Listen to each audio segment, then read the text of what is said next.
What if I told you the NBA hasn't had an American-born MVP since the year 2018, and right now it's basically being taken over by a secret invasion, and most fans didn't even notice it happening? This might sound like something crazy to any basketball lover, and after all, the NBA has been America's game, right?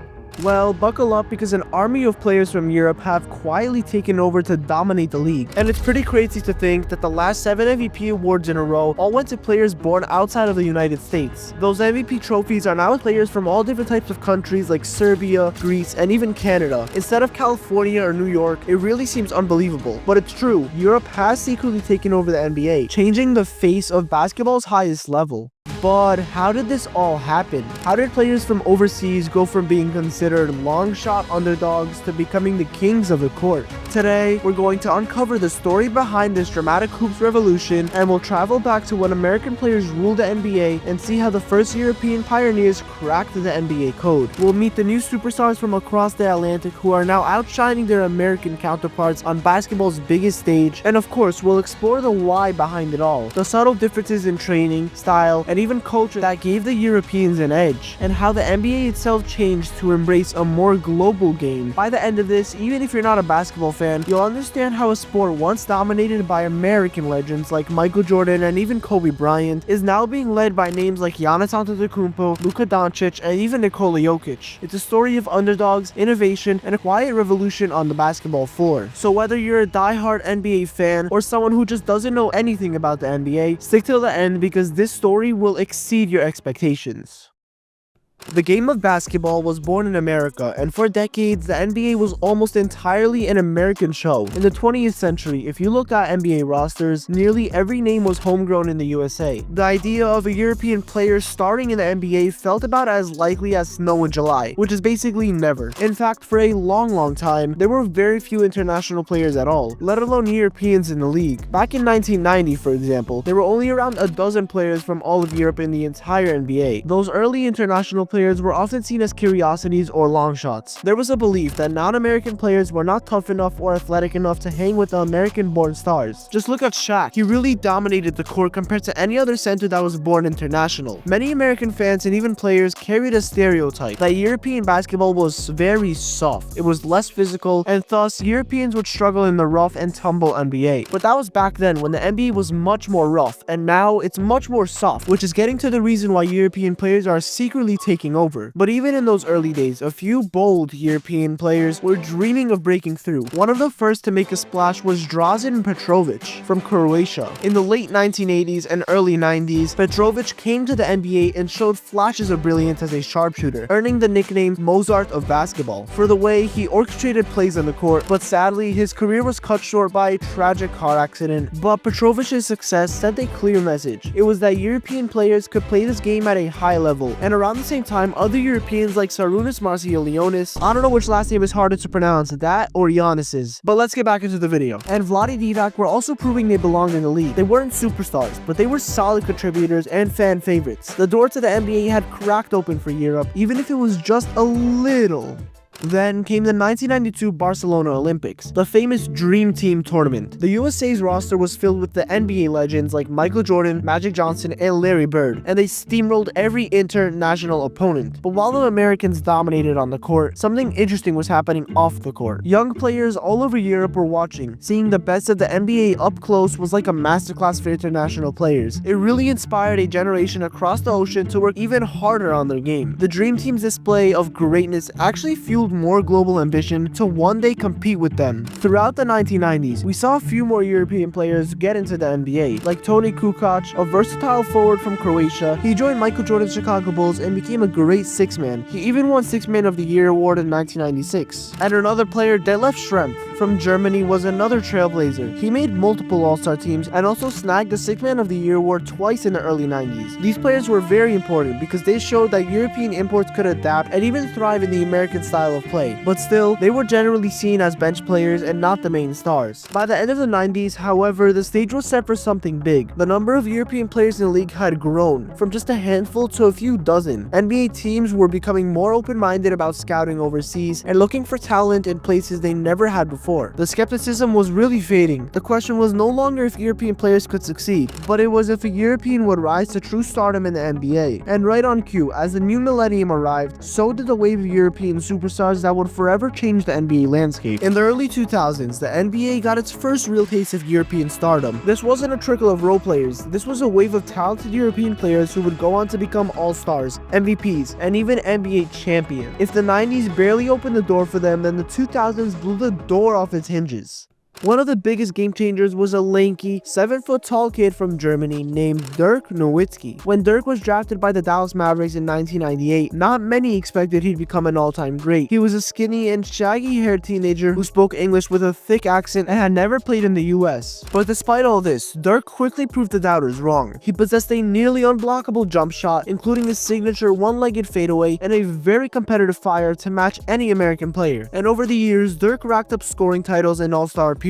Then in 2007, he achieved something historic. Dirk Nowitzki won the NBA's Most Valuable Player award, becoming the first European-born player ever to earn that honor. This was a huge milestone, especially for the European players, and it showed that they were quickly rising up because a European player was officially the very best player in the league that season. It wasn't just a one-year fluke either. Dirk went on to cement his legacy in 2011 by leading the Dallas Mavericks to an NBA championship and earning the Finals MVP award. He defeated the big three of LeBron James, Dwayne Wade, and Chris Bosh, which is insane to think about, and the sight of a German 7-footer holding the Larry O'Brien Finals trophy above his head was a symbolic changing of the guard. No one could ever call European players soft again after seeing Dirk tough out the playoffs and conquering the NBA's biggest stage. Dirk's rise was soon followed by other European stars. From Spain came Pau Gasol, a skilled 7-foot power forward with a silky touch, and Pau won the Rookie of the Year in 2002 and later teamed up with Kobe Bryant on the Los Angeles Lakers. And with Pau's help, the Lakers won back-to-back championships in 2009 and 2010. Pau Gasol's success showed that a European could be the perfect complement to an American superstar, forming a championship duo. And he wasn't alone. His younger brother Marc Gasol also became an NBA star, even winning the Defensive Player of the Year award in 2013, which was another first for Europe.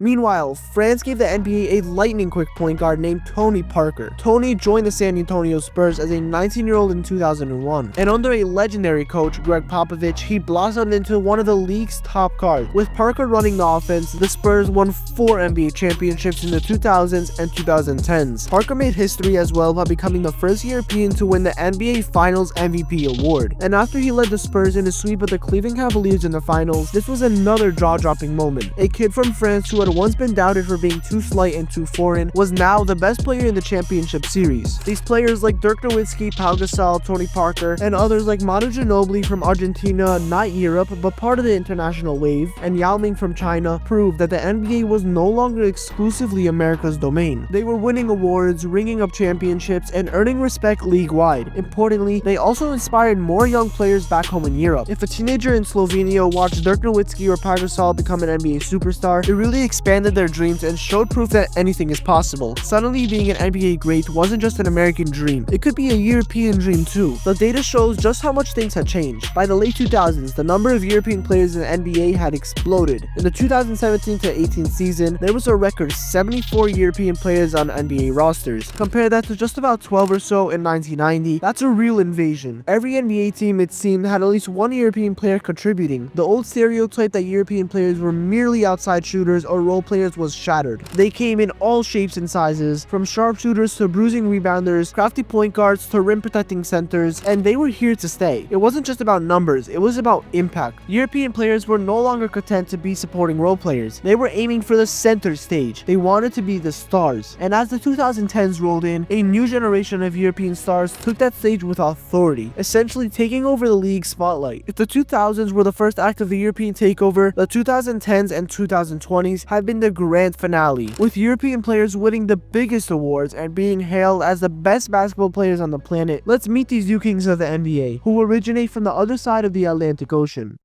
Fast forward to today, and the NBA's landscape is almost unrecognizable from a few decades ago. Many of the league's brightest superstars, the guys winning MVP trophies, scoring titles, and even championships, are not American at all. Instead, they come from places like Greece, Serbia, and Slovenia, and even more. The European takeover of the NBA isn't a secret anymore. It's right out in the open. It was stamped in the record books and on the championship banners. Let's start with a name you might have heard a lot in recent years: Giannis Antetokounmpo. Often called the Greek Freak, Giannis has one of the most remarkable stories in sports. He grew up in Greece as the son of Nigerian immigrants, selling trinkets on the streets of Athens as a kid to help his family make ends meet. And now he's a two-time NBA MVP and an NBA champion. How's that for an underdog story? Giannis is a true powerhouse on the court. At 6'11", he handles the ball like a guard, he runs like a deer, and he dunks with power. In 2019 and 2020, he was crowned MVP in back-to-back seasons, making him the first European player ever to win 2 MVP awards in a row. He even added a Defensive Player of the Year award in 2020, showing he's as good on defense as he is on offense. And then in 2021, Giannis led the Milwaukee Bucks to an NBA championship, the Bucks' first title in 50 years, and he took home the Finals MVP trophy as well. Think about that for a second. A kid from Europe who started playing basketball relatively late became the best player in the world and brought a championship to a city in Wisconsin that hadn't seen one since the 1970s. If that's not a takeover, I don't know what is. Now, if Giannis is one pillar of the NBA's European revolution, the second pillar is certainly Nikola Jokic from Serbia. Jokic might not look like your typical basketball superhero at first glance. He's big, he's around 7 feet tall, but he has a weird build, and he doesn't fly through the air for highlight reel dunks. But boy, he can play basketball. Jokic has often been described as a basketball genius for his incredible passing and IQ on the court. He plays center, but he can run the offense like a point guard, tossing no-look passes and making pinpoint assists that would make even Magic Johnson proud. Jokic was drafted in 2014 with the 41st pick. Famously, his draft announcement ran as a Taco Bell commercial because nobody thought he'd be as good as he is today. Fast forward, and Nikola Jokic is a 2-time MVP, and then again in 2023 to 2024, 3 MVPs total, putting him in truly elite company. He led the Denver Nuggets to their first ever NBA championship in 2023, and of course was named Finals MVP for his dominant playoff performance. It's not just that he's winning, but it's how he's doing it. Jokic plays a beautiful brand of basketball, making everyone around him better with his unselfish style. His jersey might say Nuggets, but in many ways he represents the best of European basketball. Smart, skilled, and team-oriented. Serbia, a country of only about 7 million people, can now say it has arguably the best basketball player on earth, named Nikola Jokic.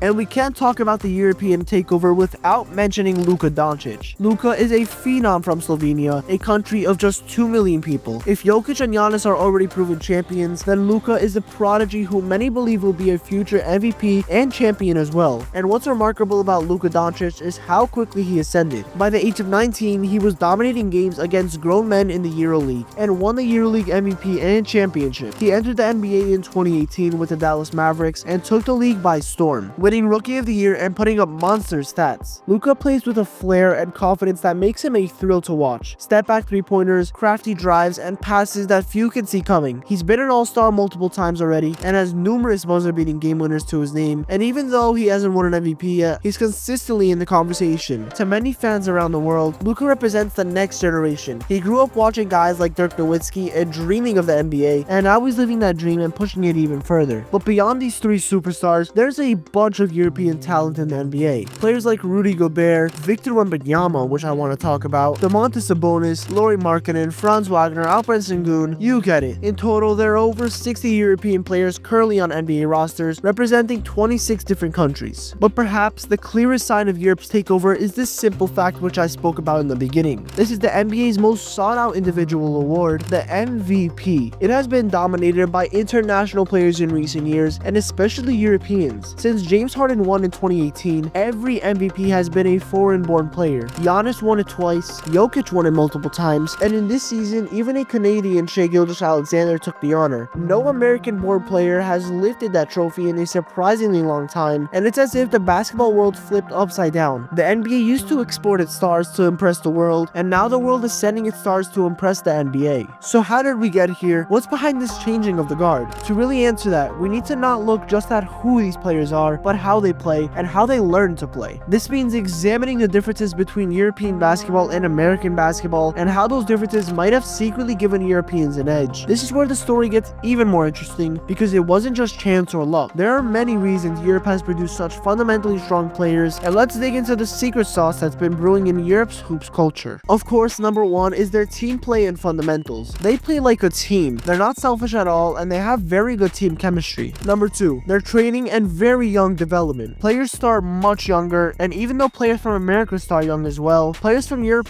start even younger, and they're able to even play professionally at a young age, just like Luka Doncic as a teenager playing in the EuroLeague. Number three, they have much different rules and adaptability. Like in European basketball, the three-point line is a little bit closer, the game is slightly more physical in some ways, and also the game is much more slower paced and more deliberate. Just like how you see Nikola Jokic and Luka Doncic playing, such slow players, but they're so good and it works for them. Number four, their mentality and hunger. Many European players come to the NBA with a bit of a chip on their shoulder. They know some people might doubt them or not know them, so they are determined to prove themselves, which gives them much more a confident boost. Take Giannis or Jokic as an example. Such high picks, and nobody thought they would be good. Giannis was a little skinny kid that was poor, and now he's humongous and will dominate anybody on the court. And for Jokic, you couldn't even see him getting drafted. That's really how bad people thought he was, but now he proved everybody wrong, especially Taco Bell. And finally, number five, the coaches and systems that they had in Europe compared to the NBA. The difference in coaching is much more exponential than you think. They all have much different mentalities and skills, and how European players grew up is with those mentalities and skills, which they can later apply to the NBA. But right now, there might be even a new era. Take Luka, Giannis, and Jokic out of the situation, and we have much more newer players, like Victor Wembanyama, Alperen Sengun, Franz Wagner, Lauri Markkanen, and much more. But I really want to talk about one guy specifically, and you probably already know him, but he goes by the name of Victor Wembanyama. But if you haven't heard of him, you better remember this name, because this French teenager is gonna be the next generational superstar. Standing at an unbelievable 7'4" with an 8-foot wingspan, Wembanyama basically plays like a point guard, shooting guard, small forward, power forward, and center all at the same time. He can dribble, shoot, run, dunk, post up, and basically do anything at the NBA level. And he's still somehow only 21 years old. Just think about what he'll be able to do in a couple of years once he gets full development in training and everything like that. We really might see a different type of human being, and it's crazy to think about because in 10 years, he'll probably have like 3 MVPs, 2 championships, and we don't even know, but it's gonna be insane, I can already tell. But in the end, Europe's takeover of the NBA wasn't done with force or even on purpose, but it was with finesse, fundamentals, and fantastic players who earned their place at the top. The American stars now share the spotlight with their European peers, and the fans get to enjoy a melting pot of basketball greatness. The only question left is, which region or country will rise next? But one thing is for sure, talent has no borders, and the NBA will always be a stage for the best of the best, no matter where they're from. So there you have it, and if you enjoyed the video, don't forget to drop a like and subscribe. Seriously, do not forget, and comment down below in 10 years on which country you think is gonna take over the NBA, just like Europe did here. And thank you for watching, have a great rest of your day, and seriously, please like and subscribe, and YouTube thinks you're gonna like this video, so click on it. Bye!